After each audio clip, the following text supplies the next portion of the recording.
அனைவருக்கும் வணக்கம். அகத்தவம் ஆண்டின் ஒவ்வொரு நாளும் நவம்பர் 28 ஜேம்ஸ் ஆலன் அவர்கள் புக் ஆஃப் மெடிடேஷன் என்ற அந்த நூலில் என்ன பகிர்ந்துள்ளார் என்பதை தமிழின் மொழியில் முதலில் பார்ப்போம். ஒரு சொல்லில் கூற வேண்டுமென்றால், உள்ள நெறிமுறை மூலம் ஒரு மனிதன் மேலும் மேலும் உயர்ந்து ஏறக்குறைய தெய்வீகத்தை நெருங்குகிறான். உள்ள நெறிமுறை மூலம் ஒரு மனிதன் மேலும் மேலும் உயர்ந்து ஏறக்குறைய தெய்வீகத்தை நெருங்குகிறான்.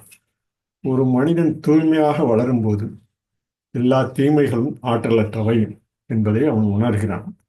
அது ஊக்கத்தை பெறவில்லை என்றாலும் அவன் அதை புறக்கணித்து அவனது வாழ்க்கையிலிருந்து வெளியேறி விடுகிறான். இங்கே ஒரு மனிதன் உணர்வுபூர்வமாக அழியாதவனாக மாறுகிறான். வாழ்க்கையின் அனைத்து ஏற்ற இறக்கங்கள் மற்றும் நிச்சயமற்ற தன்மைகளுக்கு மேலாக உயர்ந்து அறிவார்ந்த மற்றும் மாறாத அமைதியுடன் வாழ்கிறான். ஒவ்வொரு நடைமுறை அளவிலான சிறந்த பண்பில் தூய்மை நிலை அடைகிறான். இறுதியாக கடந்து உள்ளே தூய்மைப்படுத்தப்பட்ட மனிதனாகிறான். எல்லாவற்றின் மைய நிலையில் உள்ளகத்துள் ஒருமைப்பாட்டையும் உணர்கிறான் என பண்பகம் என அந்த ஒரு சொல்லில் நாம் இன்றைய இந்த நவம்பர் 28 பதிவினை கூறலாம். ஆங்கில மொழியில் என்ன சொல்லியுள்ளார் என்று பார்ப்போம்.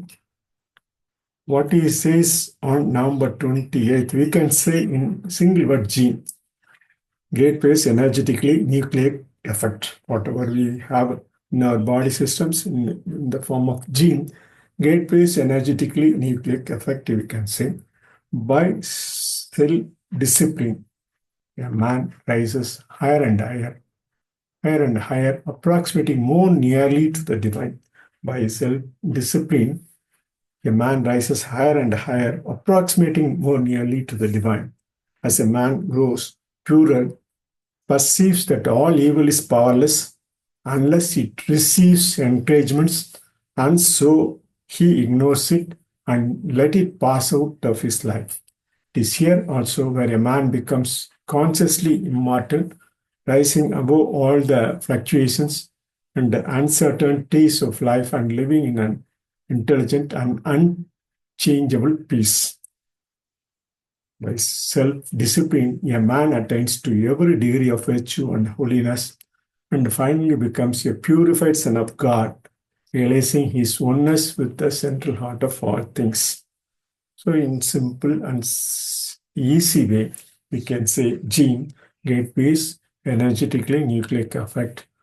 And by self-discipline, a man rises higher and higher, approximating more nearly to the divine. You can say on November 28th what James Allen says.